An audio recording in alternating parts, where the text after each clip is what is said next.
Hello everyone, welcome to engineer study circle. आज हम लोग यहाँ पे देखने वाले हैं आपका फिर से एक प्रैक्टिस सेट रहेगा। हिंदी के 25 क्वेश्चंस रहेंगे। अब यहाँ पे हम लोग ट्राई करेंगे कि 25 क्वेश्चंस को हम कितना फास्ट कर लेते हैं, तो इसके लिए यहाँ पे प्रैक्टिस किया जाएगा।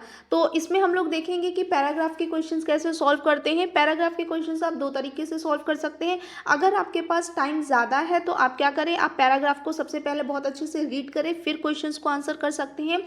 अगर आपके पास टाइम कम है तो सबसे पहले आप क्वेश्चंस रीड करिए। आप क्वेश्चंस रीड करेंगे, उसके बाद में आप पैरा को रीड करना स्टार्ट करिए, क्योंकि आप एक बार क्वेश्चंस आपको मिल जाएगा तो जब आप पैरा रीड करेंगे तो आपको सिर्फ और सिर्फ आंसर ही फाइंड करने रहेंगे, तो फटाफट मिलते जाएंगे। और ये भी आप याद रखिए कि आपका जो पहला क्वेश्चन है वो मोस्टली आपका फर्स्ट पैरा से होगा, या सेकेंड क्वेश्चन होगा तो सेकेंड पैरा से होगा, या फर्स्ट के बाद ही आपको सेकेंड का आंसर मिलता जाएगा। तो उसमें बहुत आपका प्रॉब्लम नहीं होगा, ईजिली आप उसको सॉल्व कर पाएंगे। चलिए देखते हैं, पहले रीड करते हैं पैरा को। मनुष्य को निष्काम भाव से सफलता असफलता की चिंता किए बिना अपने कर्तव्य का पालन करना है। आशा या निराशा के चक्र में फंसे बिना उसे निरंतर कर्तव्यरत रहना है। किसी भी कार्य की पूर्णता पर सफलता अथवा असफलता प्राप्त होती है। असफल व्यक्ति निराश हो जाता है, किंतु मनुष्यों ने असफलता को भी सफलता की कुंजी कहा है। मनुष्यों, ठीक है। असफल व्यक्ति अनुभव की संपत्ति अर्जित करता है जो उसके भावी जीवन का निर्माण करती है। जीवन में है अनेक बार ऐसा होता है कि हम जिस उद्देश्य की प्राप्ति के लिए प्रयास करते हैं वह पूरा नहीं होता। ऐसे अवसर पर सारा परिश्रम व्यर्थ हो गया सा लगता है और हम निराश होकर चुपचाप बैठ जाते हैं। उद्देश्य की पूर्ति के लिए दोबारा प्रयत्न नहीं करते। ऐसे व्यक्ति का जीवन धीरे धीरे बोझ बन जाता है। निराशा का अंधकार न केवल उसकी कर्म शक्ति वरन उसके समस्त जीवन को ही ढक लेता है। निराशा की गहनता के कारण लोग कभी कभी आत्महत्या कर बैठते हैं। मनुष्य का जीवन धारण करके कर्म पथ से कभी विचलित नहीं होना चाहिए। विघ्न बाधाओं की सफलता असफलता की तथा हानि लाभ की चिंता किए बिना कर्तव्य के मार्ग पर चलते रहने में जो आनंद एवं उत्साह है उसमें ही जीवन की सार्थकता, ऐसा जीवन ही सफल है। ठीक है, सार्थकता है और ऐसा ही जीवन क्या होता है, सफल होता है। तो अब क्वेश्चंस देखते हैं, उनके क्वेश्चन पे बिहाफ पे आंसर देखेंगे। मनुष्य को किस प्रकार का कर्तव्य पालन करना चाहिए? निष्काम भाव से करना चाहिए, सफलता असफलता की चिंता किए बिना करना चाहिए, या आशा निराशा के चक्र में फंसे बिना करना चाहिए? तो यहाँ पे उपयुक्त सही होगा, सभी होगा, क्योंकि सारे ही ऑप्शंस आपके क्या हैं, करेक्ट है। नेक्स्ट है, मनुष्य ने सफलता की कुंजी किसे कहा है? धन को कहा है, परिश्रम को कहा है, असफलता को कहा है और शारीरिक बल को कहा है। तो मनुष्यों ने सफलता की कुंजी किसे कहा है? असफलता को कहा है। किसको कहा है? असफलता को। नेक्स्ट क्वेश्चन है, असफल व्यक्ति क्या अर्जित करता है? जो असफल व्यक्ति है वो क्या अर्जित करता है? अपयश करता है, अनुभव की संपत्ति करता है, धन दौलत करता है, या आशा के पुष्प करता है? तो जो असफल व्यक्ति है वो क्या करता है? अनुभव यानी कि एक्सपीरियंस को गेन करता है। नेक्स्ट है, कैसे व्यक्तियों का जीवन धीरे धीरे बोझ बन जाता है?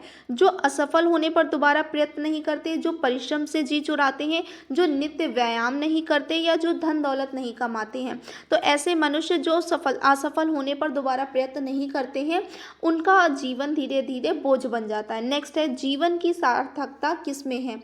तो यहाँ पे आपको बताना है, हर समय सोते रहने में है, बहुत सारा धन कमाने में है, कर्तव्य मार्ग पर चलने के आनंद में है, या दूसरों से अपना काम निकलवाने पे है? तो जो हमारा करेक्ट है वो कौन सा है? गा है। कर्तव्य मार्ग पर चलने के आनंद में ही क्या है? जीवन की सार्थकता है। नेक्स्ट है, आकाश का पर्यायवाची आपको यहाँ पे बताना है। आकाश का पर्यायवाची क्या होता है? दृग होता है, विभ्र होता है, व्योम होता है, या इनमें से कोई नहीं? तो करेक्ट आंसर कौन सा है हमारा? यहाँ पे व्योम है। नेक्स्ट मूव करते हैं। दिए हुए शब्दों में भिन्न अर्थ वाला शब्द बताइए। इसमें से आपको देखना है कि कौन सा डिफरेंट है। भास्कर, रवि, दिवाकर और सुधाकर। सुधाकर जैसे आपका ये क्या है, डिफरेंट है, और बाकी ये सब किसके लिए है, सूर्य के लिए यूज होते हैं। नेक्स्ट क्वेश्चन है, आडंबर का समानार्थी शब्द क्या है। समानार्थी शब्द को ही पर्यायवाची शब्द भी कहते हैं। तो आडंबर का क्या होगा, ढोंग होगा, तंबू होगा, दर्प होगा, आवाज होगा। तो आडंबर का मीन्स क्या होता है, ढोंग करना या ढोंग। मंद का विलोम शब्द क्या है। मंद मतलब धीमा, तो विलोम शब्द क्या होगा, सुस्त, द्रुत, शीघ्र और त्वरित। जो यहाँ पे होगा विलोम शब्द वो क्या होगा, द्रुत होगा। नेक्स्ट है, अधुनातन का विलोम शब्द क्या है। अनुधान आपका अधुनातन का विलोम शब्द प्राचीन, भूतकालीन, पुरातन और विगतकालीन है। तो यहाँ पे करेक्ट कौन सा पहुंच जाएगा, पुरातन क्या होता है आपका, आधुनिक का, और अधुनातन का विलोम शब्द। नेक्स्ट है, सृष्टि का विलोम शब्द क्या है। तो सृष्टि मतलब जो चीज़ पूरा हो, जिसको बनाया गया हो, या सृष्टि मतलब पूर्ण होता है, तो इसका विलोम शब्द क्या हो जाएगा, प्रलय। प्रलय मतलब सब चीज़ नष्ट या इस तरीके से। अनुशासनात्मक कार्यवाही की प्रक्रिया के फलस्वरूप पद से नीचे उतरना। ठीक है, ये किसके लिए प्रयुक्त होता है, इसका क्या अर्थ होगा, तो उसको क्या बोलेंगे, प्रोन्नति बोलेंगे, पदोन्नति बोलेंगे, पदावधि बोलेंगे, या पदावनति बोलते हैं। क्या बोलते हैं उसके, पदावनति बोलते हैं।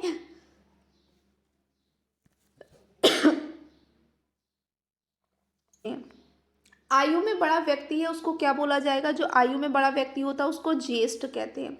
नेक्स्ट है, तुम यहाँ काम मत करो। ये कैसा वाक्य, आपको यहाँ बताना है ये किस प्रकार का वाक्य है कि तुम यहाँ कार्य मत करो। आज्ञावाचक है, निषेधवाचक है, प्रश्नवाचक है, या विस्मयवाचक है। तो ये यहाँ पे निषेधवाचक है, यानी कि उसको रोका जा रहा है। नेक्स्ट है, हो सकता है राम का काम बन जाए। अब यहाँ पे कौन सा आपका वाक्य है ये बताया जाएगा कि किस प्रकार का है। निषेधवाचक है, प्रश्नवाचक है, संदेहवाचक है, या आपका आज्ञावाचक है।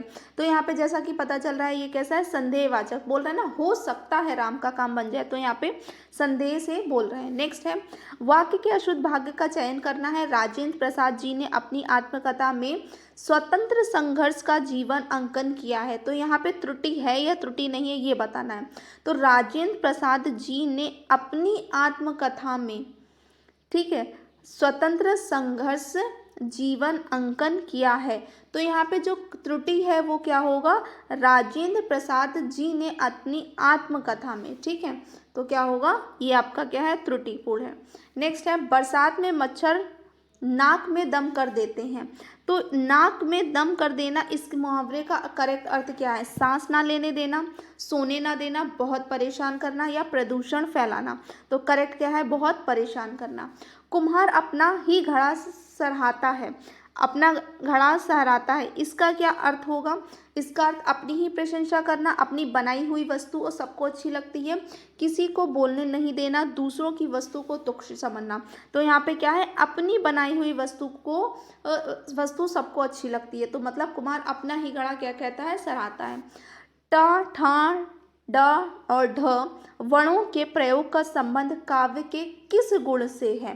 ठीक है, तो जिस काव्य के गुण से है वो किससे है, माधुर्य से है, ओज से है, या प्रसाद से है। तो किससे है, ओज से है। नेक्स्ट, माधुर्य गुण का किस रस में प्रयोग होता है। तो माधुर्य जो गुण है उसमें शांत, श्रृंगार और भयानक, रौद्र किस में होता है, श्रृंगार रस में होता है। नेक्स्ट है, पलकों को गिराए बगैर। ठीक है, इसके लिए कौन सा वक्त आपका शब्द प्रयुक्त होगा, अपलक, उन्मीलित, निमीलित और निर्मेश। तो इसका जो करेक्ट आंसर है, पलकों को गिराए बगैर का क्या होगा, आपका निर्मेश होगा। नेक्स्ट है, जो ममतव्य में रहित हो, यानी कि ममतव्य में नहीं हो या ममतव्य से रहित हो, तो उसको क्या कहते हैं, निरामय कहते हैं, निर्मोही कहते हैं, निर्मम कहेंगे, या निष्ठुर कहेंगे। तो उसको क्या कहेंगे, निर्मम। नेक्स्ट है, आलस शब्द का विशेषण क्या है। आलस शब्द का जब विशेषण बनाएंगे तो उसको क्या कहेंगे, आलस कहेंगे, अलस कहेंगे, आलसी कहेंगे, कि आलसीपन कहेंगे। तो विशेषण क्या है, आलसी है। ठीक है, नेक्स्ट, इनमें से गुणवाचक शब्द कौन सा है। तो जो गुण बताए, चौगुना, नया, तीन, कुछ। तो यहाँ पे गुण बता रहा है तो कैसा है आपका, नया। नेक्स्ट है, और लास्ट रहेगा ये, प्रिय विशेषण के साथ प्रयुक्त होने वाली संज्ञा नहीं है। तो कौन सी नहीं है, विषय, कवि, मित्र, बैरी। तो कौन सी नहीं है? बेरी। आई होप आपको ये सेक्शन बहुत अच्छे से समझ में आ गया। जैसा कि आपने यहाँ पे देखा कि हम लोगों ने 10 मिनट के अंदर ही 25 क्वेश्चन सॉल्व कर लिए, तो आप ये समझ लीजिए यहाँ पे तो हमने यहाँ पे आपको सेट करवाया गया है, बट जब आप खुद सेल्फ करेंगे तो फिर आपको क्या है, आप इससे भी और जल्दी कर जाएंगे। तो अब अपना ये टारगेट रखिए कि आप 7 to 8 मिनट में 25 क्वेश्चन को किस तरीके से सॉल्व कर सकते हैं। जितना फास्ट आप सॉल्व करेंगे उतने ही आपके लिए बहुत ज़्यादा बेनिफिशियल रहेगा, ताकि आप अपने टेक्निकल के क्वेश्चंस या रीजनिंग के क्वेश्चंस में आप उतने टाइम से लगा सकें।